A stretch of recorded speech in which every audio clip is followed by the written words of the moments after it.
All praises to Yahweh Ba'Shem Yahushai, Ba'Shem Rakak double honors to the apostles and the elders of Great Millstone, and Shalom to the elect to the nation of Israel. This is going to be a lesson, briefly, just going into some of the things on like what the kingdom of heaven, what the kingdom of heaven is going to be like, because understanding what the kingdom of heaven is going to be like, right, and how honorable it will be to be in that, and knowing, understand that you actually, to the best of your ability, tried to do as many things as you could to feel worthy to deserve it, because we know that we're not worthy to deserve it anyway, right? But understanding that you didn't do certain things, for example, the charagma, Revelation 13 and 16, verse 17, if you understand that you didn't take that, right, then you'll kind of feel, oh, I deserve this more. Whereas if you was an Israelite that took it and got destroyed, you won't feel like you deserve it, man. But you have to understand what the kind of things going to happen in the kingdom of heaven anyway, in order to even want to fight, right? Knowing what we're expecting to receive is gonna make us know why we shouldn't take it, man. But there's a lot of people that don't know. There's a lot of people that don't know, man. And I go to the scripture all the time, man. Like damn near like every video I go to the scripture, man, because this is what the Israelites are waiting to receive, and it's what they've always been waiting to receive, even before we became a nation, man. When Jacob wasn't our forefather, Jacob didn't even exist, or and our forefather Isaac didn't exist, man. Back when Abraham's name was Abram, we've been waiting to receive this. Hebrews chapter 8 and verse 6, but now have ye obtained a more excellent ministry, by how much also is the mediator of a better covenant, which was established upon better promises.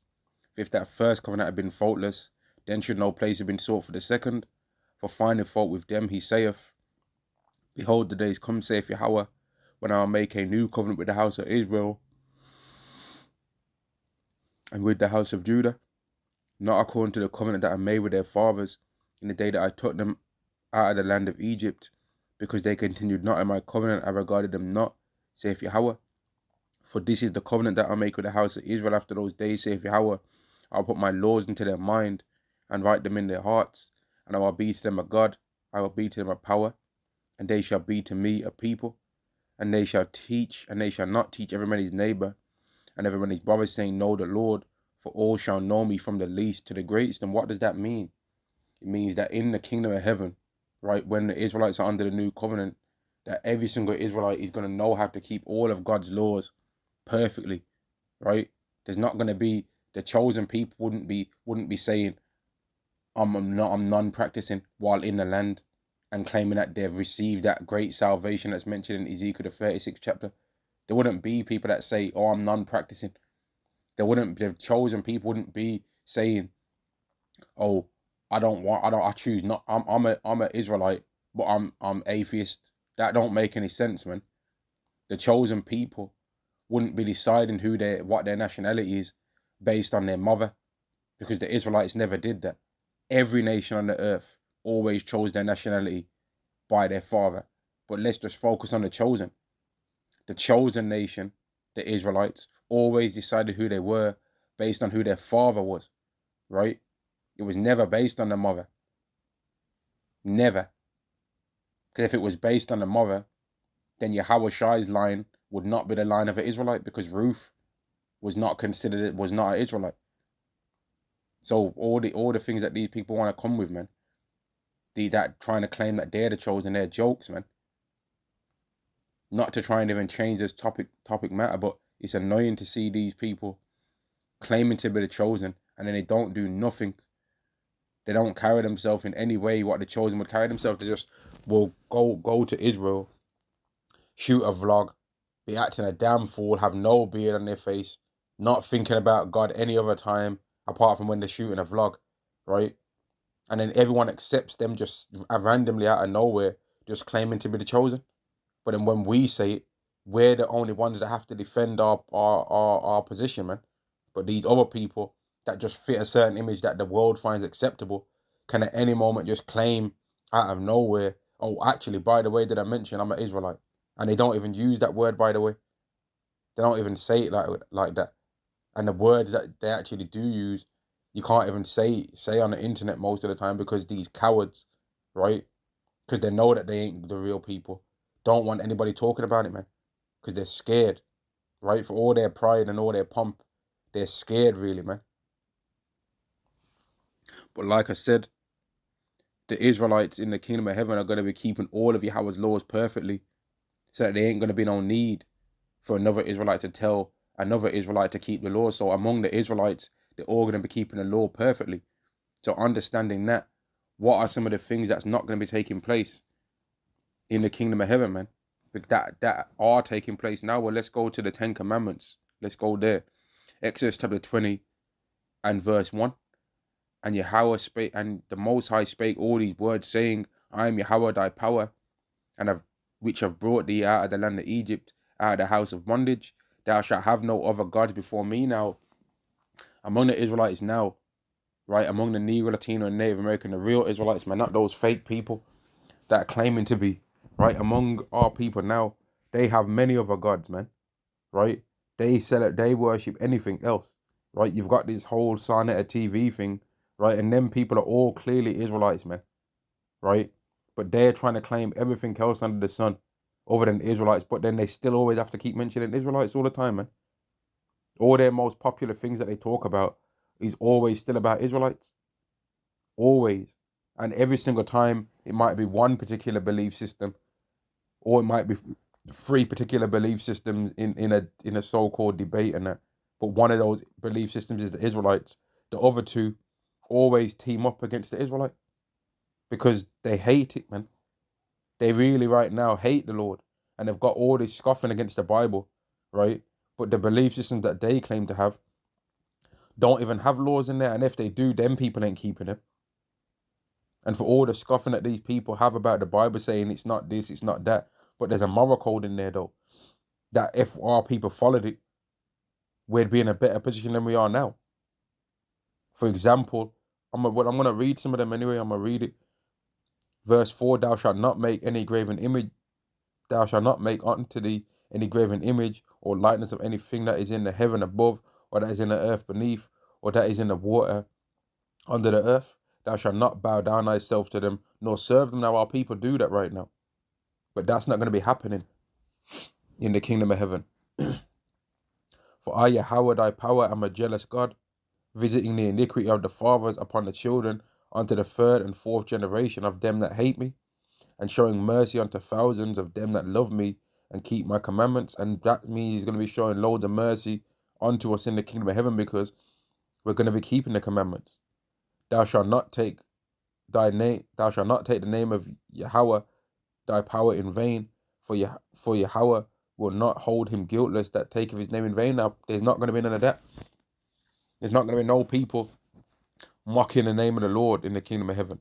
And anybody that has did that, right? Anybody that shut up Bibles, they're going to be embarrassed in the kingdom of heaven, man. They're going to be ashamed. And they're going to be thinking, man, I wish that Yahweh wouldn't have put it in me to do such a stupid thing. Verse 8, remember the Sabbath to keep it holy. That's going to be happening in the kingdom of heaven, right? The earth's going to get rest because we're going to be keeping the daily Sabbaths and we're going to be keeping the land Sabbaths, and that's going to ultimately cause for the earth to be more beautified, man.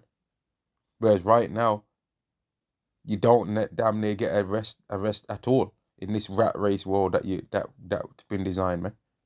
If it got 24-hour stores and all of these kind of things, right? You don't really get a rest in this world, and even if you do get a rest, you've got some other kind of things on your mind, financially normally, that's causing you to not be at peace anyway.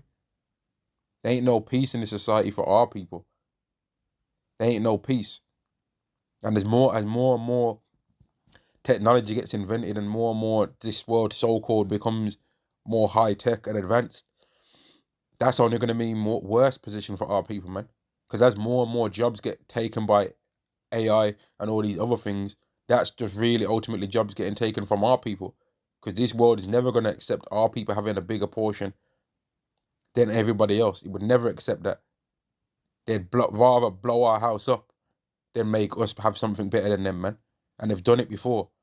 They'd rather blow up our whole societies, man. And they've done it before, man. When we had a society and a community greater than theirs, they've done it before. Because this society is not made for us to be in right now. Because Yahweh don't want us to grow here. He wants to give us the land that he promised to Abraham, man. But if those people that are in the land right now are those people, then how come they're not all keeping the laws? And these are the things that all these people that claim to be about the Bible never question, man. They've got 99 questions, right, for us. But they ain't got no questions for those people in the land. Isn't that interesting? You've got this scoffer vocab Malone all up in our grill, doing a whole bunch of research, getting real primitive, getting real paleo ancient with it to try and find out the whole history of what we're doing. But I don't think I've seen one video of him doing that on the people that are in the land. Not one. And then he'll say, it's not my job to do that. Isn't it your job to find out? Aren't you trying to find out who the real Israelites are? Isn't that part of your job? Because you seem to be trying to find a way to say that we're not. So isn't part of your job to be finding out who is then? Isn't that part of your job? Or is your job just to say that we ain't? But then not try and find out who is? Wouldn't it be easier to find out who is? Or who are the real Israelites? Rather than trying to find out who ain't? Because there's going to be 17 nations on earth that are not the Israelites, right? Out of the 18 nations that Yahweh made, there's going to be 17 nations that are not the Israelites, right? So how about you just find out who is then? How about you do that? But these people don't think, and all these scoffers don't think neither, because it's too much of a burden on their mind for them to be an Israelite. It's too scary for them to think that, man. It's easy for them to think that they're just black. Oh, we're black people, we can dance. Oh, black people, we can dunk from the free throw line.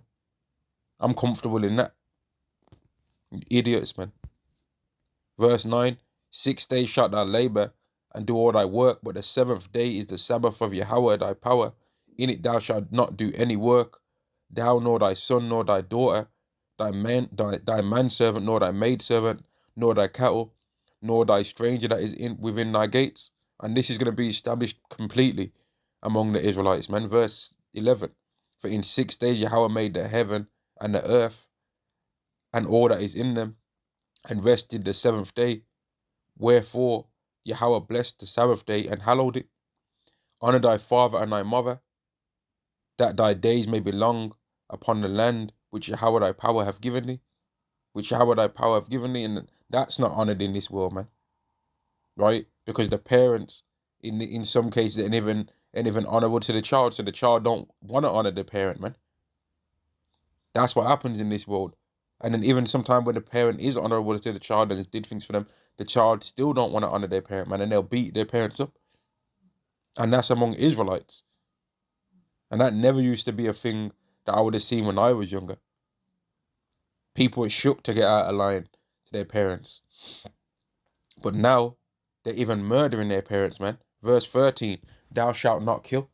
Now, imagine if this one law here was not done among our people.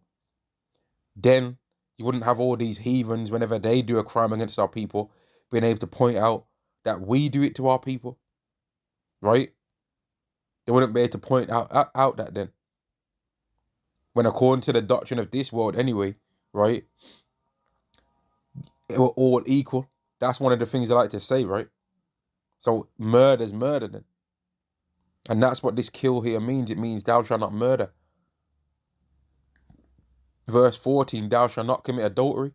That's not going to be taking place in the kingdom of heaven. And that's a heavy sin among this world, man. It's wicked, man. That's a real wickedness that takes place in this earth, man. You'll have married women, right? For example, Steph Curry, the basketball player's wife, she was on one of them TV shows where these stupid women come around talking smack, like one of these type of shows, man, right? Like The View, or what we have all our version over here in the UK, Loose Women and all that, right? But some topless Israelite men came out, and then she was mocking and jokingly trying to take off her ring, right? But why would you do that to your husband, who's made your life be established enough to where you're even on that show? Your husband's the reason why you're even on that show and why people even care about anything that you got to say, because on your own, you didn't have no talents that would have caused you to be on that show. But you're spending your time to be on that show to embarrass him. But a man being able to have multiple wives would have got rid of her having the attitude and the ego to try and do that anyway. Because she would have known she ain't that special. Plus the divorce laws that this wicked society puts out there is one of the reasons why women are so arrogant in this world anyway. Because they can come with a stinky ass attitude, right? In fact, let me say it like this: a stank ass attitude. And then when the marriage goes bad by their causing, they can still get some kind of financial reward. You know how disgusting that is. And the reason why this is allowed to happen is because from every single divorce, Esau gets paid off that through the lawyers and through the court system. They don't care about the woman getting free from the chains and the shackles of whatever marriage she was in. They don't give a damn about you women in this society. And that's what you don't realize. If they cared about you women, they wouldn't be allowing you to be setting up OnlyFans accounts that later on, when all that money runs out, you're just going to be a disgusting mark. Is going to be left, man. And you're going to be complaining about, oh, you was young and you was dumb. But guess what? Nobody's going to give a shit. Because they're going to have all the footage of you on podcasts running your mouth, saying you don't care what men have got to say and all of that. They're going to have all the footage, man. And then you women are going to have to get some guy that you don't have no respect for. That was your last choice. And women don't like that. And you're going to be miserable the whole time, but no one's going to care, man. No one's going to care. Verse 15, thou shalt not steal. That's not going to be taking place in the kingdom of heaven. And that's another thing. Like, people, you might, let's say, man, you're an Israelite and you built yourself up and got some things in it, right? And then you moved around your own people because you was like, man, I want to be around my own people with all this wealth. You know, they'll rob you. They'll rob you, man. People will steal, you'll invite somebody into your house, right? And they will steal from your house. Or you invite somebody into your house, and the first moment they're in your house, right, they're scanning every single wall, looking down every single crevice of your house, just watching your house too much, like they're scoping the house out, man. That's disrespectful, man. That's disrespectful, but this is the world that we live in right now. This world that we live in right now is actually disgusting, man. And the thefts that people wanting to steal leads to murder a lot of the times in this society, man. Because people are coveting and they're seeing something that somebody else has and then they want that. And then the other person doesn't want to lose their things, so they take people's lives away in the hope of stealing their things. And then that ends up making people think, man, in some cases, I don't even care to have riches then. I don't even want to get certain things, or makes people not trustworthy to their own people, right? So then in a position, in a place where an Israelite would have normally received a job, and he would have received a job through nepotism, right? Now they don't end up receiving that because they don't trust you. So they don't want you to be around them. Verse 16, thou shalt not bear false witness against thy neighbor. That's a big one.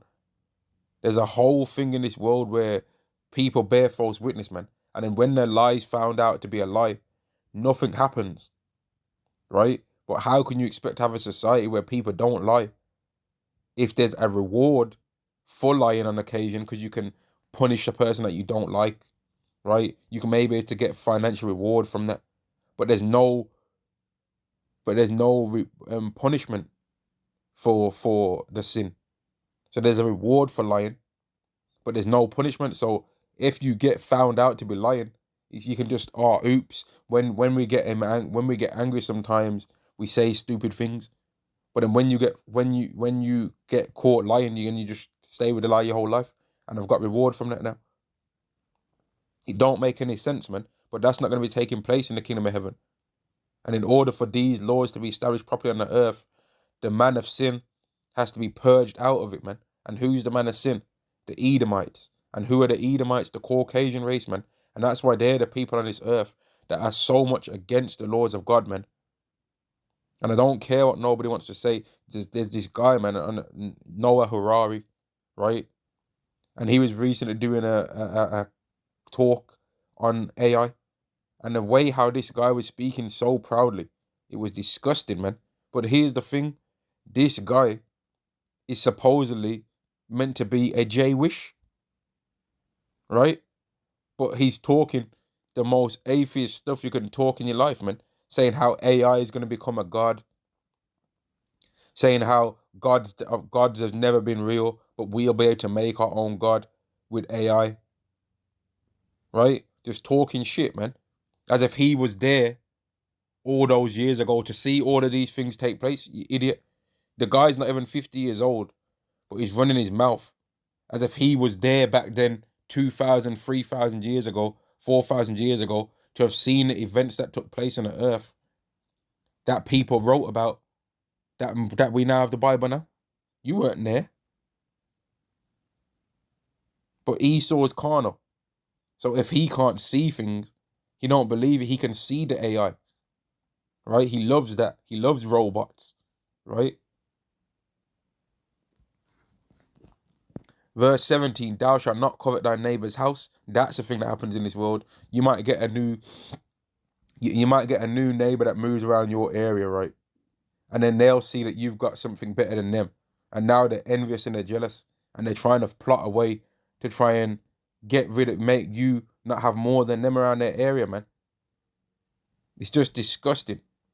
Which is another reason why we're not supposed to live so close to people as we do. You're not supposed to have a attached house, right? You're not supposed to have a semi-detached house. You're supposed to be detached. And the people in close proximity to you are supposed to be you and your family. And even deeper, you and your tribe. Verse 17, thou shalt not covet thy neighbor's house. Thou shalt not covet thy neighbor's wife. That goes into adultery again. A man sees another man with a wife. Like, what's supposed to happen, man, is when you see a woman walking down the street, for example, right, and she's got a buggy, we're supposed to really just assume that that woman's with that man, and that woman just becomes invisible to us, even if she was considered attractive, man. Or if there's a woman that's considered attractive to us, but we see she's got a wedding ring on her finger, she just becomes invisible. You're not supposed to be like, her man don't. I don't know her man though, or be like, well, what if she likes me though? You're not supposed to do that. You're supposed to have some faith that Yahweh will get you a woman that's not got no man. Now, according to how this world is, most men have committed adultery just purely because the woman that he slept with was not a virgin when he met her. But there's a difference between that way versus you sneak into a married man's house when his wife's not home and sleep with his wife, man. That's a demon. You're being a demon if you do that. But that's not going to be taking place in the kingdom of heaven, right? And you should all really be disgusted if a woman that's married is trying to look at you in some kind of way because she's trying to make you die. Really. Because she's trying to make you have a cause to kill you, man. That's really an evil spirit put on that woman sent to try and destroy you, man. Nor his manservant, nor his maidservant, nor his ox, nor his ass, meaning his donkey, nor anything that is thy neighbour's. So you ain't supposed to be seeing your neighbour's got something, you're a fellow Israelite, and be getting jealous of that, man. And wanting to try and tear that away. You ain't supposed to do that. You ain't supposed to see a man that's got a woman that you think looks good and be like, man, how is he? He don't deserve her. I'm taller than him. I got more money than him. I'm richer than him. I'm more handsome than him. I smell nicer. I can fight better than him. And then trying your best to try and steal that man's woman away. You're being a demon if you do that. Right? You're being wicked, man. And if a woman that's married or that's got a man who's trying to steer you astray, well, she's trying to kill you. And if you commit that adultery with her, you might not be getting that honorable place in the kingdom of heaven, man. Yahweh might not forgive you like he forgave King David. King David was a special man unto the Lord. Verse 18, and all the people saw the thunderings and the lightnings and the noise of the trumpet and the mountain smoking. And when the people saw it, they removed and stood afar off. So these laws, these things are not no low-level things, man. These are honorable things. They're honorable. And they're going to be taking place in the kingdom of heaven. Now, those are just a few things. There's many more when you read the laws. But these are just a few things that are going to be taking place in the kingdom of heaven. But here's another one. right? Isaiah chapter 2 and verse 2. And it shall come to pass in the last days that the mountain of Yahweh's house shall be established in the top of the mountains, meaning above all the other nations, man, and shall be exalted above the hills, above all these other nations, and all nations shall flow unto it. So the Israelites are going to be established, man. Now, if we ain't the Israelites, okay, fair enough. But whoever the Israelites are, they're going to go through this. And many people shall go and say, come ye and let us go up to the mountain of Yahweh, to the house of the power of Jacob, and he will teach us of his ways. So whoever the Israelites are supposed to be, are supposed to teach everybody else about the laws. Now, those people that are in the land of Israel right now, are they doing this? No, they are not. They're very secretive with the things that they do in a lot of cases, right? And also, these demons read from the Talmud, which ain't got nothing to do with the laws. Moses never had a Talmud. So what are they talking about? What are they talking about, man? They've also got a code word for eating pork, man. White steak, or they call it kazil. And I did a video on this before, way back, and it got dragged off the internet, man. Because I went in on that. If they're really the chosen, why are they sneaking off to eat pork, and then for the eating of the pork that they do, they don't receive the curses? For all the sinning that these people do, right? And all the going off, all the shaving of their beards that they do, shaving off of their beards, right? All the adultery that they commit. How comes they don't get the curses, man? And get cast out of the land? How comes that ain't happened to them? While they're still sinning now? Why? How is it that they've supposedly went back to the land, right? And they're not under the new covenant, which is mentioned in Jeremiah the 31st chapter, right? They're not teaching other nations the laws like they're supposed to be, right? And neither are they doing them themselves properly, like they want to claim they are. And here's what I'm going to say as well, man. Keeping the laws does not make you an Israelite, because anybody can keep the laws. And in the time to come, everybody's going to be keeping the laws, but they're not going to be keeping them perfectly. Only the Israelites are. So that don't make you an Israelite. When these heathens that I'm reading about in this prophecy are going to be keeping the laws, they're not going to become under the new covenant because of that. Verse 3, and the people shall go and say, come ye and let us go up to the mountain of Yahweh, to the house of the power of Jacob, and he will teach us of his ways, and we will walk in his paths. For out of Zion shall go forth the law and the word of Yahweh from Jerusalem. And he shall judge among the nations and shall rebuke many people. They're not doing that right now. And they shall beat their swords into plowshares and their spears into pruning hooks. They ain't beating every nation's swords into plowshares and into pruning hooks. They're established in war, right? Nation is under the sword against nation. Neither shall they learn war anymore. Do the people in the land of Israel right now have an army? Yes or no? Right? Forget you scoffing about whether we are the Israelites or not. Do the people in the land of Israel have an army? Yes or no? For all you scoffers out there. If the answer is yes, shut the fuck up about whether you want to say whether we are the Israelites or not, man. Shut your fucking mouths. Because we don't have an army. Right? The Negro, Latino, and Native American, the people on the 12 tribe sign, we don't have no army. In the sense that these people have an army with tanks and helicopters and all these things. We don't have that. So you people are coming at us, right? You need to come at those people in the land too, then, with the same scrutiny. The same way how you shine in the magnifying glass over what we're doing, you better shine that same magnifying glass over with them too. Unless, of course, you're just racists that hate dark-skinned people, which we know is the case anyway, right? We know that's the case anyway. You people don't even pretend to shine the same scrutiny over us. And that coward vocab Malone, man, he's shook to say anything about those people because he knows that when he gets back to his headquarters, right, with his boss, whoever his boss is really, right, they're going to hit him with those jabs and punch him up, man. He knows they'll punch him up, man. They'll be like, Mr. Malone, you better get, and they'll call him by his real name, man. You know what I mean? Finkelstein or whatever his real name will be, man. Not that fake ass Malone shit, right? They'll call him by his real code name, man. His real name. And then they'll be like, man, you ain't cutting these Israelites enough for me, man. We seem like we're gonna have to beat you up a bit more to make you come at them a bit more, man. Because it's obvious that this guy is some kind of demonic agent, man.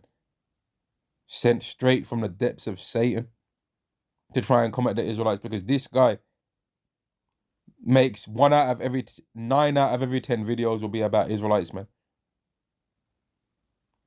9 out of 10. Whack ass rapper. Whack ass bars, man. Waste, man. Can't stand that dude, man. Now let's get this guy spending all his time saying all this about the Israelites, but don't have no videos about them other people claiming to be the chosen. Don't have none. Because really he thinks they are. But then what prophecies are they fulfilling right now? What prophecies?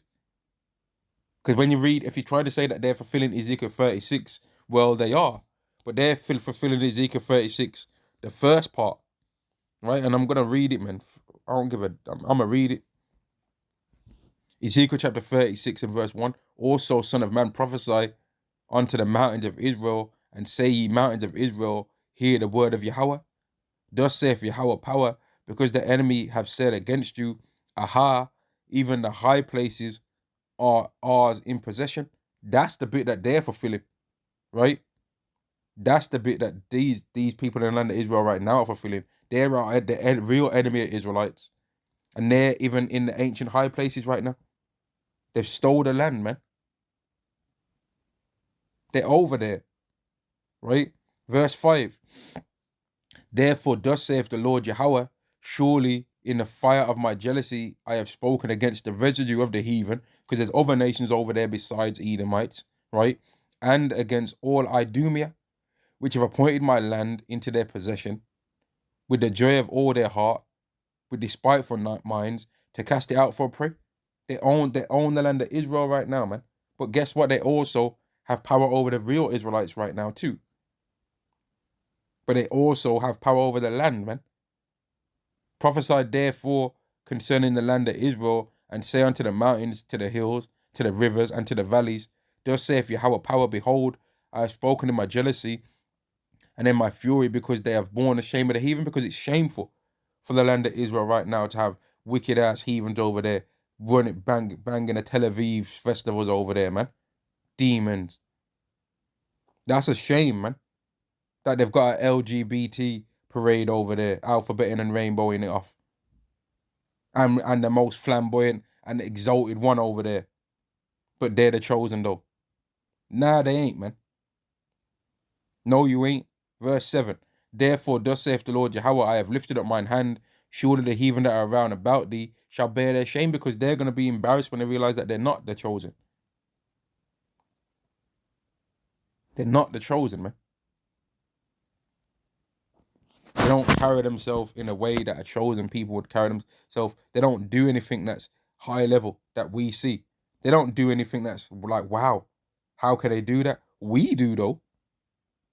We do many things that people are like, man, how can they do that? For example, we carried a world record in a 100-meter sprint. Doesn't the Bible say that the Israelites were fast when you read about King David's mighty men? Doesn't it say that they were fast? Show me one of these people in the land of Israel that can run 100 meters that speed. Because there's many Israelites that can run the speed 100 meters, the same speed as what? There's easily at least 10, well, mate, there's easily thousands of Israelites that can run 100 meters under 10 seconds, man. Thousands of them. Just like how the King David's mighty men were known to be fast. But you don't really see none of them in no Olympics showing no kind of things where the one should be stronger than the other. You know? You don't really see none of that among them. Isn't it strange? It's real strange, huh? Now, I forgot what scripture I was going to be bringing out, man. Yeah, Daniel 7. This is what's going to be happening in the kingdom of heaven too, and it matches what I read in Isaiah 2. Daniel chapter 7 and verse 27. And the kingdom and dominion And the greatness of the kingdom under the whole heaven shall be given to the people of the saints of the Most High. And who are the saints of the Most High, man? It's the Israelites, whose kingdom is an everlasting kingdom, and all dominion shall serve and obey him. Now, does the land of the people in the land of Israel right now, do they look like they're in an everlasting kingdom, or are they shook? Why are they needing America for defense? Why isn't God just defending them if they're the chosen? Why aren't they dwelling in safety? Why hasn't he wiped the tears from their eyes? Like it says in the book of Revelation, why hasn't he wiped all the tears from their eyes? Huh? Why not? But when you talk about these things, they want to drag it off the internet, man. Even if it gets one view or not, they'll drag it off the internet, even if it don't even get one view, man. What? Let me get this, because this is a prophecy about the Israelites, man. And the video started off being about how, what are we going to be doing in the kingdom of heaven, and I'll still maybe name it that, but Yahweh had other plans of what this video was going to be talking about too. This is Jeremiah chapter 23 and verse 6. In his days, Judah shall be saved, right? And Israel shall dwell safely. Now, has this took place yet? Where all the tribes, like here it is, right? These people in the land of Israel boasting and trying to make out like they've received some salvation. Where's the other 10 tribes, man? How about that? Where are the lost tribes at? Are they still lost? Because everyone wants to try and scoff at the 12 tribe sign. Where's their 12 tribes designations, man? Or who their tribes are? Where's their one at then? Where's for all you Christians out there? Where's the 144,000 among them? Where? How comes 144,000 didn't have to come? Didn't have to, and a great multitude in order for them to be able to go back to the land? Why not? Exactly. In his days, Judah shall be saved, and Israel shall dwell safely, and his name whereby he shall be called Yahweh our righteousness. Therefore, behold, the days come, saith Yahweh, that they shall no more say, Yahweh liveth, which brought up the children of Israel out of the land of Egypt. Now, if you ask anybody that's into the Bible what the greatest salvation of the Israelites was, still to this day they will say it is when they was taken out of the land of Egypt. Even those people in the land right now who are not the chosen will say the same thing, right? And they'll talk about they're keeping Passover and all of this, right? Because they've been lying so long that they actually believe that they are them, right? Just like how our people have been told that they ain't nothing for so long, that we actually believe that we're that in mass. The majority of our people don't believe that they're Israelites, man. And in America, 2/3 of them do not. So the prophecy is saying that the day is going to come where the greatest salvation, he's pretty much saying the greatest salvation is no longer going to be when the Israelites were saved out of Egypt. Verse 8, but Yahweh liveth, which brought up and which led the seed, right? Which brought up and which led the seed of the house of Israel out of the north country, right? And from all countries whither Yahweh thy power had driven them, and they shall dwell in their own land. So that means that there's going to come a great salvation where the seed of the house of Israel, not nothing on your mother's side, right? On the man's side, right? Patrilineal, man. Not no matrilineal around here, which don't exist, bruh. Women don't have no seed to pass down, man. If when you've dealt with a woman, you've seen any seed, I've got bad news for you. Yeah? If you was ever with a woman and you thought that, and you're talking about she produced any seed, sorry, buddy, I got bad news for you, bruh. That weren't no woman. Yeah? If you want to come with that. Women ain't got no seed to pass down. And this is another cut on that fake thing that they got going on over there, man. But Yahweh liveth, which brought up, which led the seed of the house of Israel, man. That's what decides whether you're Israelite or not. The seed. Was your father an Israelite? Yes, you're an Israelite. No, you're not an Israelite. Oh, but my mother was. So what? So what? Yeah? Herod's mother was an Israelite. How about that? But what was he? An Idumean, an Edomite. The Herodians, they were Idumeans, they were Edomites. Right? It didn't matter who the mothers were.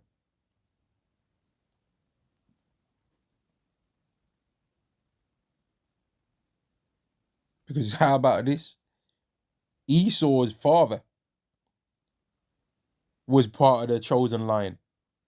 Abraham, Isaac, but then it goes Jacob. But Esau's father, the seed of Esau's father, was righteous. But Esau wasn't righteous though. Because it's about Yahweh's choice, man. And Yahweh chose the Israelites. Now, whether people want to say we're the Israelites or not, who cares if you believe that we are? But the Israelites are the chosen though. So if I'm not an Israelite, I'm not the chosen. But if I am an Israelite, then I am chosen. And there ain't nothing that nobody can do to make me not be. Now that might hurt their feelings. So what? Right?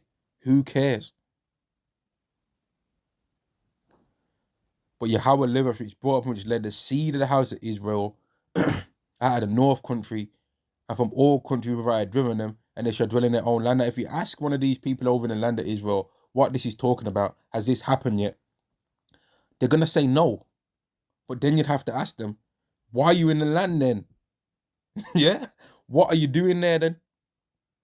How are you trying to jump ahead of prophecy? You idiots. But if you ask us what he's talking about, we're going to say the North Country is talking about North America. And all the country where you've been driven is talking about every place else that there's going to be Israelites. Because the North Country is where the greatest salvation is going to be happening. Because the North Country is also, what, according to what we believe, Babylon the Great. Now, some people don't believe that America's Babylon the Great, right? But what is going to be the proof that America's Babylon the Great? Well, let's read the prophecy, right? Let's read the prophecy. What's going to prove that America's Babylon the Great? What's going to prove it? Let me get it, right? Let's get it, man.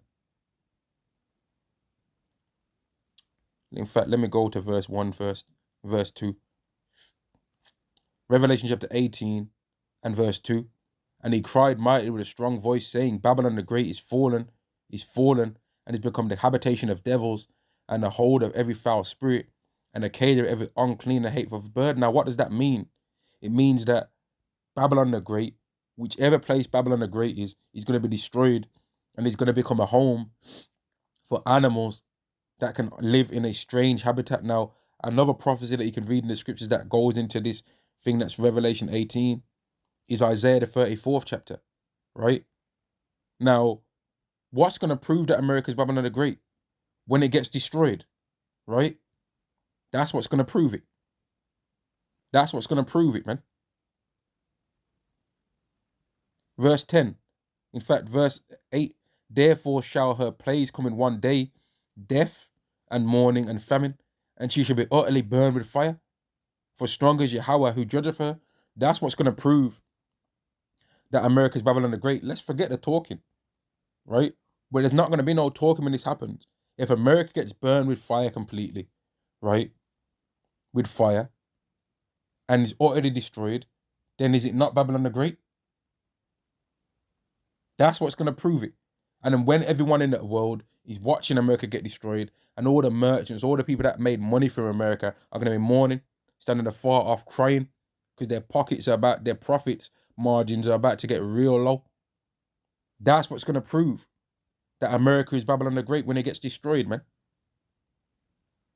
And when people see chariots coming and beaming people up out of there, and it sounds crazy, but America getting destroyed is not an impossibility in the earthly realm.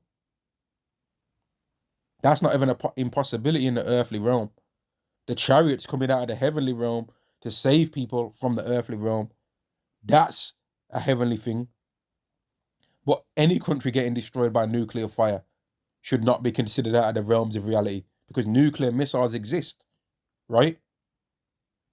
And if nuclear missiles from any country was shot into any country on the earth in mass, that country would be uttered would be rendered destroyed. So to think that America can't be one of those countries destined for that to happen is arrogant, man. But America is arrogant, and so are all the people that love that place and that trust in it. And that's why it's going to become such a heavy thing when it happens, man. Verse 9, and the kings of the earth who have committed fornication and lived deliciously with her shall bewail her and lament her when they shall see the smoke of her burning, because they're going to see it, man. They're going to see the smoke. You know, like how whenever something happens and the sun changes color, everyone will say, oh, smoke came from here, smoke came from there. Well, the smoke's going to be coming from America, man. All over the earth, people are going to see that smoke, man. Wherever they're at. I'm like, oh, this smoke that we're seeing from over in where we are, this must be the smoke that came from America. From when that place got destroyed, man.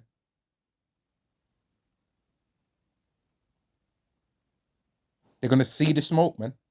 Smoke always travels from one country to another, right? That's what they be saying, right? So when America gets destroyed and all those nukes that have been shot there, all the hundreds of thousands, millions, however many it's going to be, Yahweh's destined to destroy that place. The smoke's going to travel, man. The wind's going to blow the smoke and people are going to see the smoke, man. And we're like, wow, I don't even live nowhere near America, but I'm seeing that smoke from that place is burning, man. That's going to change the whole earth, man. Verse 10, standing afar off for fear of her torment, saying, alas, alas, that great city Babylon, that mighty city, for in 1 hour is thy judgment come. So wherever Babylon the Great is, it's getting destroyed. How can you destroy a place that's spiritual with fire? You can't. But you can destroy a place that's literal with fire though, can't you? How can you sell things to a place that's spiritual? You can't, right? But how can you sell something to a place that's physical? Well, you have a product and you travel there by ship, right? All the people that want to say Babylon the Great is spiritual, they don't know what they're talking about. Because how is a merchant ship going to be bringing gold, silver, precious stones, pearls, like it mentioned in verse 12, fine linen, purple and silk, scarlet and fayeen wood, and all manners of vessels of ivory, and all manner of vessels of precious wood, and of brass, and iron and marble, and cinnamon, verse 13, and cinnamon and odors, and ointments, and frankincense, and wine, and oil, and fine flour, and wheat, and beasts, and sheep, and horses, and chariots, and slaves, and souls of men, and the fruits that they so lusted after are departed from. How can you bring all of those things to a place that's spiritual? You can't, bruh. It's not possible to do that. But you can bring things to a place that's literally exists, man. That's physical. You got the product. You get it on the boat. You sail the boat there and they buy it from you. For the people that live in that land, that desire such things. And you make money from it. And you keep doing this over years, over decades, over centuries, and become wealthy to the point where you desire that place now. Because while that place exists, you make money from it. Loads of it, by the way.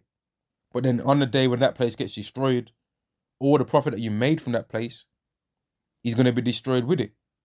So you're going to be mourning because your wealth was based on the continuation of that place. And that's why the merchants are going to be crying when America gets destroyed, man. What don't you people understand about that? Why don't you get? Why don't you get, man?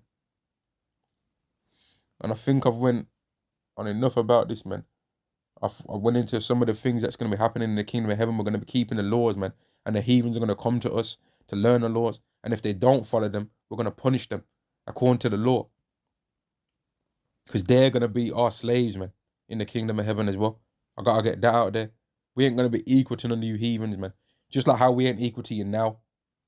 In your position of power. You ain't going to be equal towards us in our position of power. Simple as that. Simple as that, man. Right? As simple as that. We ain't equal to you now. You ain't going to be equal to us then. Simple as that. And I'm going to end the lesson there. All praises to Yahweh Ba'Hasham Yahawashi, Ba'Hasham Rakak. Double honors to the apostles and the elders of Great Millstone, and Shalom to the elect of the nation of Israel. Shalom.